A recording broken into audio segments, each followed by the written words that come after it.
ونستعين ونستغفره ونعوذ بالله من شرور أنفسنا ومن سيئات أعمالنا من يهد الله فلا مضل له ومن يضلل فلا هادي له أشهد أن لا إله إلا الله وحده لا شريك له وأشهد أن محمدا عبده ورسوله اللهم صل وسلم وبارك على هذا النبي الكريم وعلى آله وصحبه أجمعين.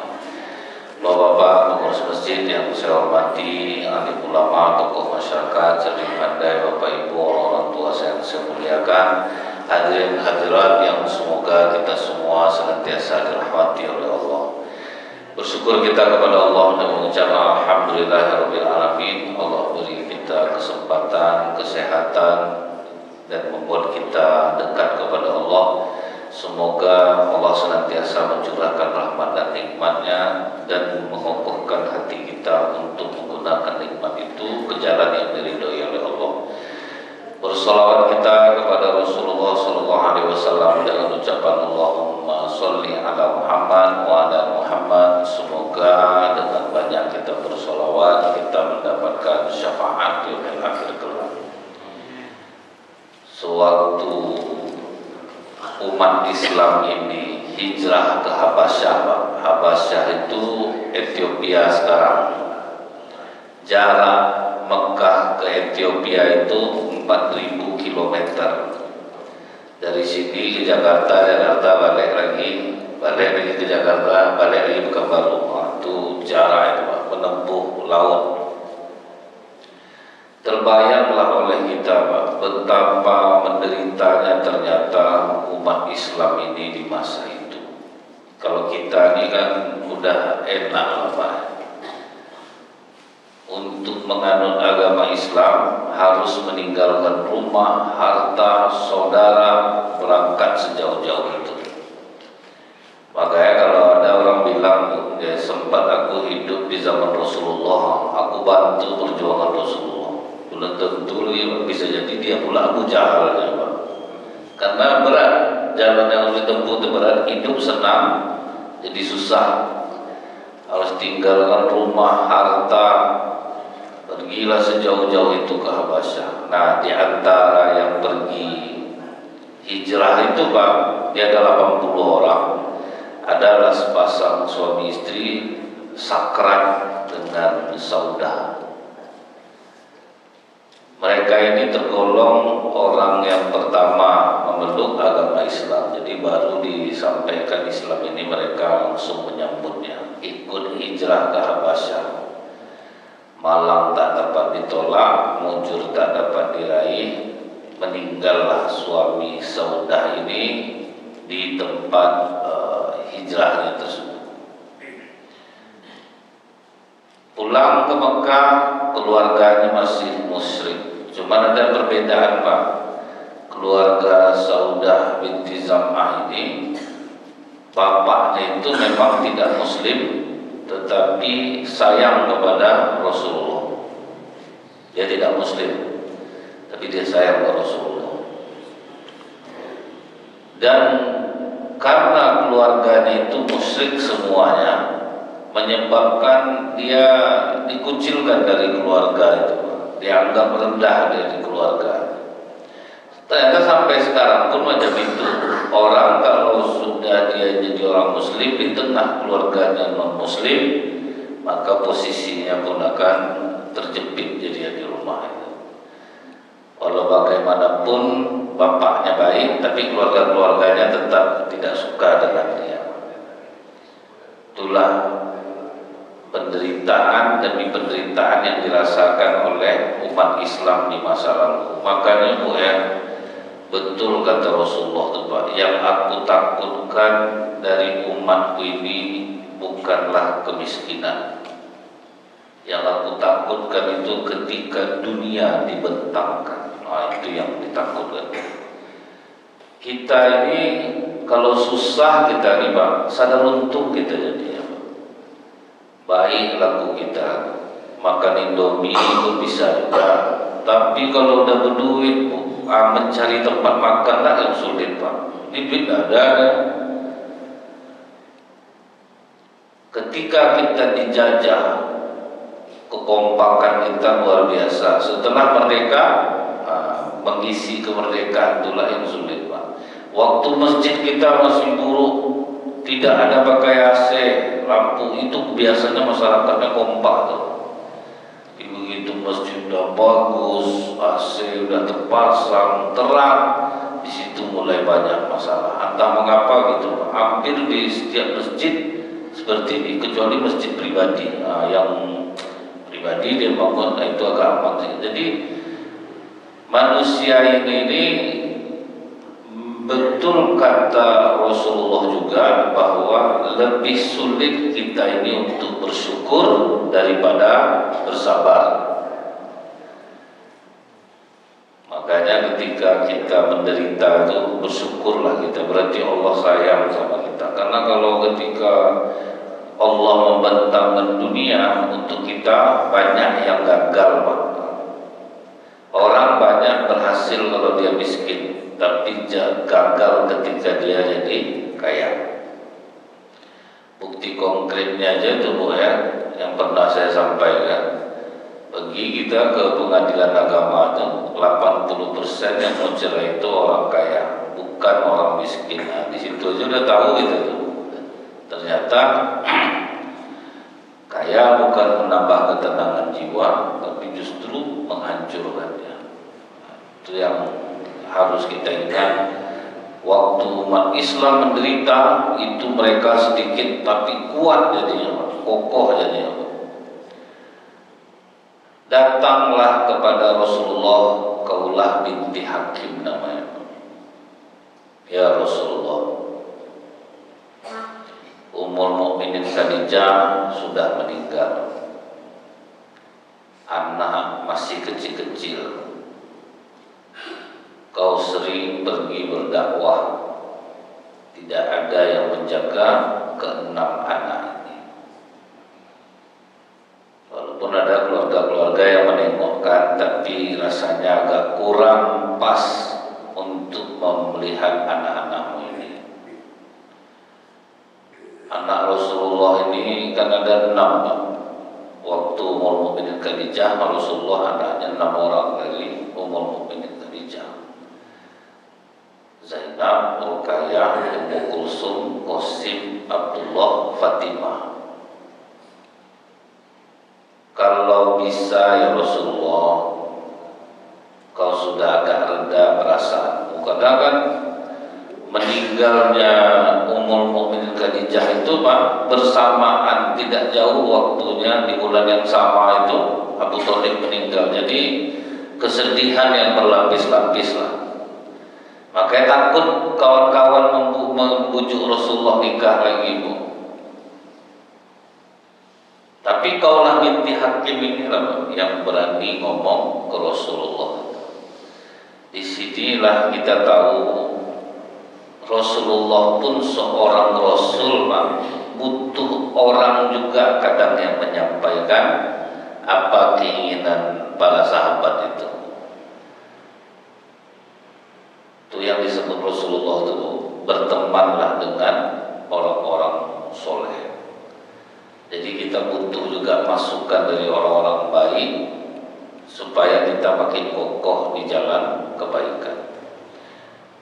Kata Kaulah binti Hakim, menikahlah lagi ya Rasulullah, kasihan anak-anak, dia masih kecil-kecil. Kata Rasulullah, menurutmu Kaulah dengan siapa aku harus menikah? Bisa janda Rasulullah, bisa juga gadis. Rasulullah langsung nanya, kalau janda siapa?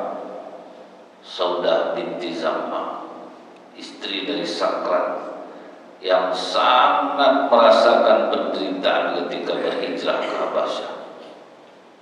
Kalau gadis, Aisyah. Kata Rasulullah, kau pergi ke rumah Saudah, minta dia kepada ayahnya. Pergilah Kaulah binti Hakim ini perempuan, datanglah dia ke tempat Saudah. Saudah, ada berita gembira untukmu. Rasul Rasulullah ingin menjadikanmu istri. Waduh, itu tuh Pak, naik derajat Saudah tuh tinggi jadinya Pak. Kalau sama Rasulullah, selama ini diremehkan keluarga, nggak taunya Rasulullah yang menikahinya. Pergilah menghadap bapaknya, Pak Zam'ah, ini Saudah ingin dijadikan istri oleh Rasulullah. Walaupun dia orang non-muslim, dia katakan ini sekufu tinggi kemuliaan. Nah, dalam hal kemuliaan ini sangat tinggi. Sudah kau sampaikan kepada kawanmu kaulah. Sudah apa katanya? Dia mau, ya wahai ayah. Nah, Zam'ah ini sudah berumur 90 tahun waktu itu, udah tua. Dan Bapak Ibu tahu enggak berapa jarak umur Saudah dengan Rasulullah itu? Dalam beberapa riwayat 10 sampai 15 tahun lebih tua Saudah. Disitulah tertutup mulut orang Quraisy Pak. Ternyata Rasulullah tidak nyari anak gadis, justru yang ditanya udah tua. Disinilah kita tahu Rasulullah itu menikahi Saudah untuk kepentingan sosial, supaya dia tidak rendah dan dia mendapatkan hasil yang setimpal daripada hijrahnya yang berat. Rupanya itulah buahnya, dia akhirnya menjadi istri Rasulullah SAW. Bahagia dia. Nah, jadi Rasulullah itu Pak, bukan memandang fisik, bukan memandang keadaan, memandang banyak segi dari sisi penderitaan. Makanya kadang banyak sekarang ini orang kalau menikah lagi itu Pak, misal istri udah meninggal, itu menikah dia balik, yang dicarinya itu pantasnya kadang anak-anak tidak setuju jadinya Pak. Apa salahnya bapak nikah lagi, tidak ada jaga di rumah. Ustaz tengok istri Ustaz, udahlah cantik, jauh jaraknya sama bapak saja tidak imbang, tidak mungkin rasanya istri secantik itu mau sama bapak. Dia mau duit bapak kami aja nih Ustaz. Manalah mau masuk akal lah jadi sebelum kalau itu tuh tidak ranah kita. Tapi dalam hati saya dia juga, tidak mungkin perempuan ini mau sama bapak. Ya. Mungkin doa perempuan tuh, ya Allah matikanlah dia secepatnya, matikanlah karena kaya Pak. Nah ini yang membuat anak-anak itu coba yang dicarinya lebih tua atau sama tua sama ibunya, mungkin imbang lah rasanya Pak. Jadi kadang bapak yang sudah kematian istri itu pula membuat anak-anak setuju, ditengoknya jadi calon bapak, ada feeling dia ini menandaikan bapakku nanti, habis bapak aku dibuatnya. Tapi kalau imbang-imbang saya rasa tidak ribut anak. Nah, Rasulullah dapat perempuan tua, tidak memandang fisik, tapi Rasulullah tahu bagaimana penderitaan dia. Makanya Bu, di zaman Rasulullah itu orang sebelum menikah ta'arufnya itu, pendekatan itu rata-rata kepada orang yang sudah lama dikenal Pak. Sudah lama kenal, ta'aruf, menikah. Jadi dari lama kenalnya. Nah orang sekarang ta'arufnya ketemunya udah besar Pak. Nah, banyak gagal. Saya udah coba Ustaz secara sunnah dengan ta'aruf. Kalian jangan kalian fitnah ta'aruf di zaman Rasulullah itu mereka udah kenal lama. Ali dengan Fatimah udah kenal lama. Rasulullah dengan Saudah dengan Aisyah sudah kenal lama. Umar bin Khattab dengan istrinya sudah kenal lama. Utsman bin Affan dengan istri sudah kenal lama. Awak baru udah besar-besar ini baru jumpa. Banyak yang kenal, ini bukan baru ini yang kenal. Akhirnya gagal rumah tangganya pakai ta'aruf tuh Ustaz. Ta'aruf kalian tuh beda dengan ta'aruf Rasulullah kata saya.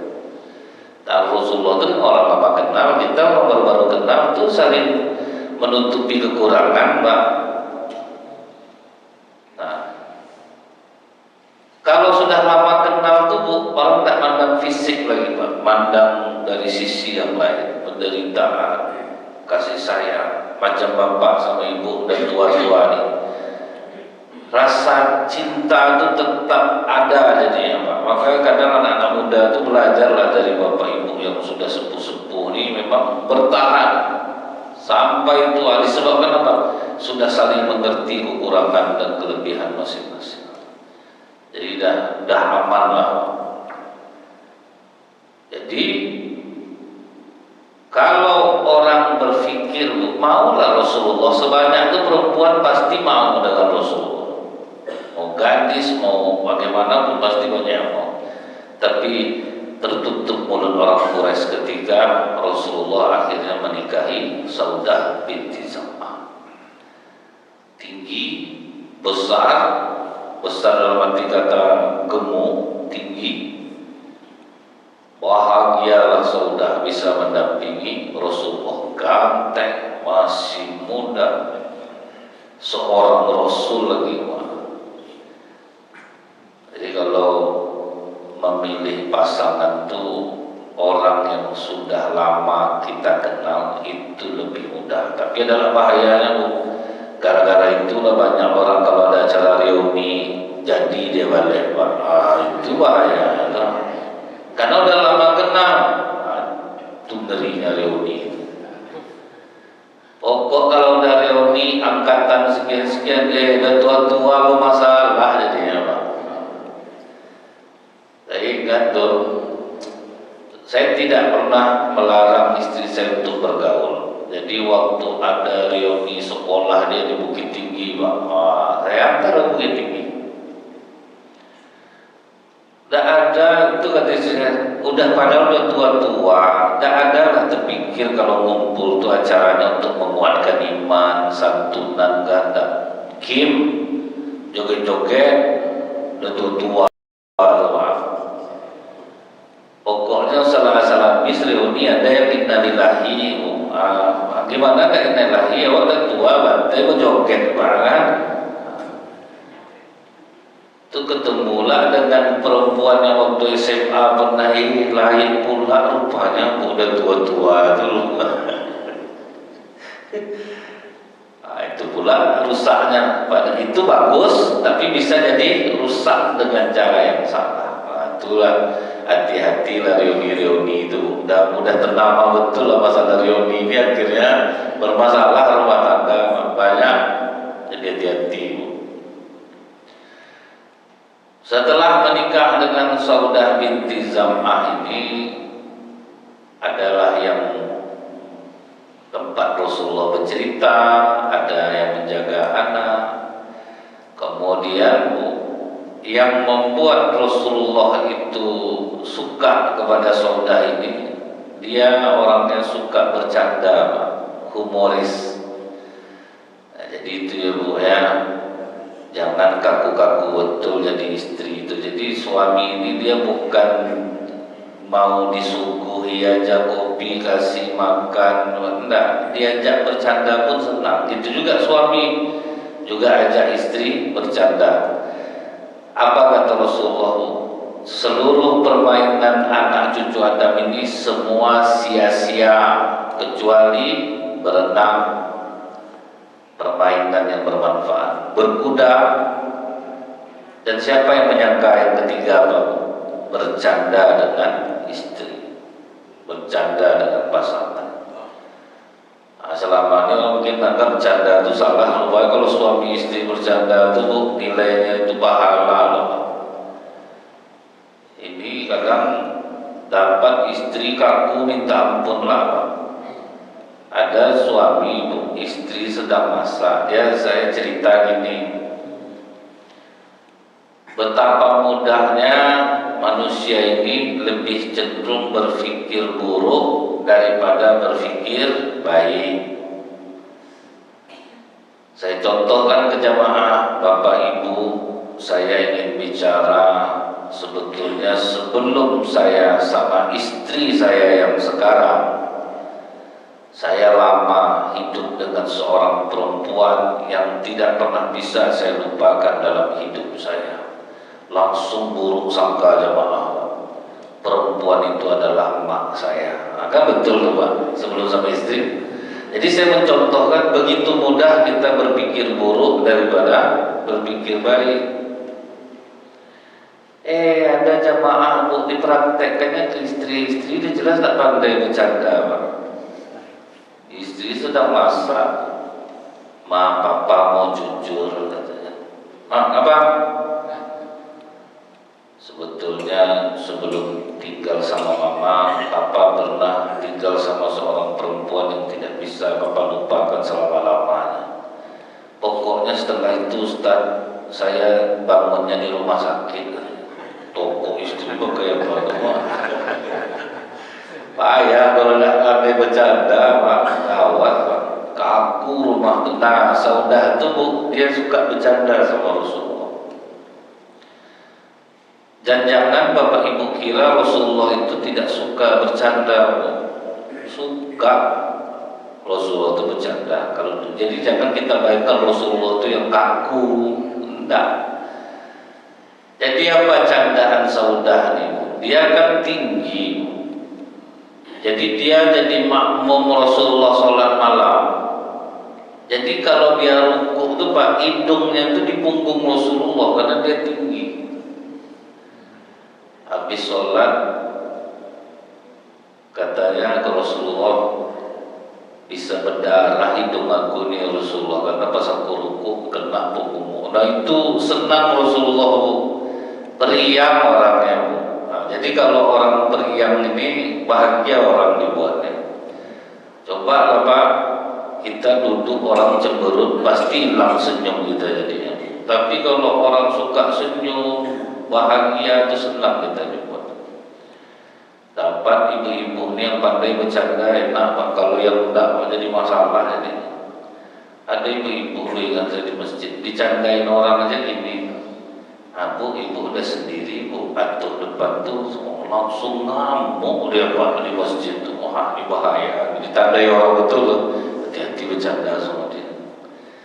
Jadi kalau tidak pandai bercanda Pak ya, kemudian ingat juga bercanda nih jangan sampai hal-hal yang sensitif Bu. Misal bagi perempuan gemuk badan kakak, ya itu jangan coba pernah dibilang tuh. Ya kalau bisa ikhlas langsing kakak sekarang walaupun itu bohong, senang hatinya itu. Jadi harus tahu pula kita di situasinya.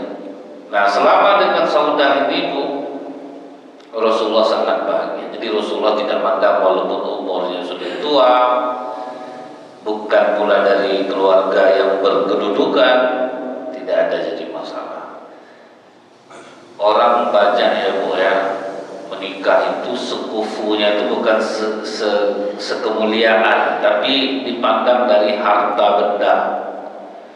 Banyak orang seperti itu Bu. Nah kalau Rasulullah tidak, sekufu dalam sisi kemuliaan, orangnya baik, oke, bagus, nikah. Kalau dari sisi sekufu harta yang ditengok Bu, itulah yang banyak membuat rumah tangga orang tuh hancur jadi Pak. Karena yang dinilai kebahagiaan itu dari harta benda, itu yang banyak hancur. Sekufu dalam masalah harta itu tadi. Sampai ada kawan ngomong ke saya kira akan bahagia saya, rupanya kira dibanding-bandingkannya penghasilan saya jadi. Ya kenapa? Dia dulu kaya, awalnya mau.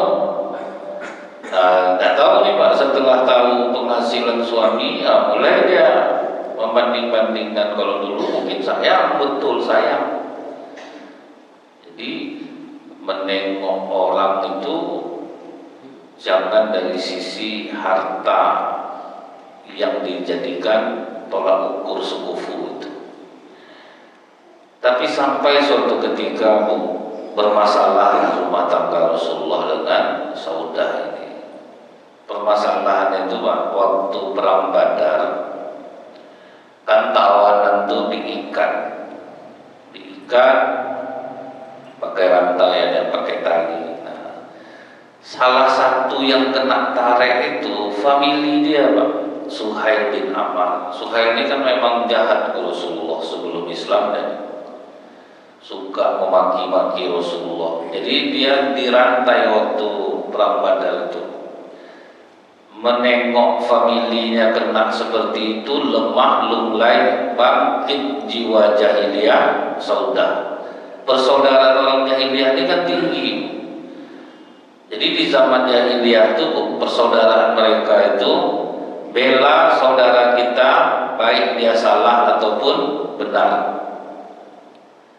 Kita pun masih ada yang punya konsep jahiliyah ini, Pak. Arisan kampung, saya ingat tuh, arisan kampung. Kemudian adalah anak keponakan kita mau maju jadi anggota dewan.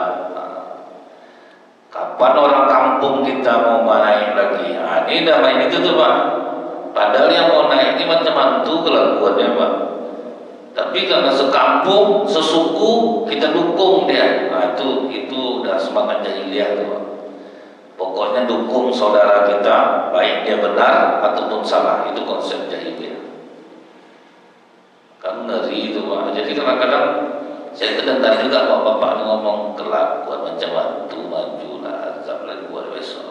Kalau kita tak penting-penting orang kampung kita, kapan dia mau apalagi orang kampung kita naik, nah, itu udah susah tuh. Kemudian melihat familinya terikat macam itu, apa kata Saudah binti Zam'ah? Wahai Suhail, di mana kehormatanmu? Bagaimana mungkin kau akan jatuh lunglai seperti ini? Keluar kata-kata membela musuh. Kemudian pas dia menengok, rupanya Rasulullah mendengar dia bicara seperti itu, langsung malu Saudah. Malu Saudah, minta maaf dia sama Rasulullah. Rasulullah tidak kasar orang itu. Apakah kau lebih memilih mereka daripada membela Allah dan Rasulnya? Maafkan aku Rasulullah, aku terlanjur berbicara. Nah, di situ sempat dia mau diceraikan oleh Rasulullah. Jadi Rasulullah ini ya lembut, tidak kasar, tapi tegas gitu, Pak. Jadi kalau memang udah bisa, akhirnya Saudah memohon kepada Rasulullah, aku ingin tetap bersamamu ya Rasulullah, jangan ceraikan aku ingin tetap bersamamu. Sampai akhirnya dia sakit-sakitan Saudah ini, Pak, karena berat tubuhnya itu. Akhirnya dia katakan ke Rasulullah, menikahlah kau dengan Aisyah, aku serahkan giliranku saat ini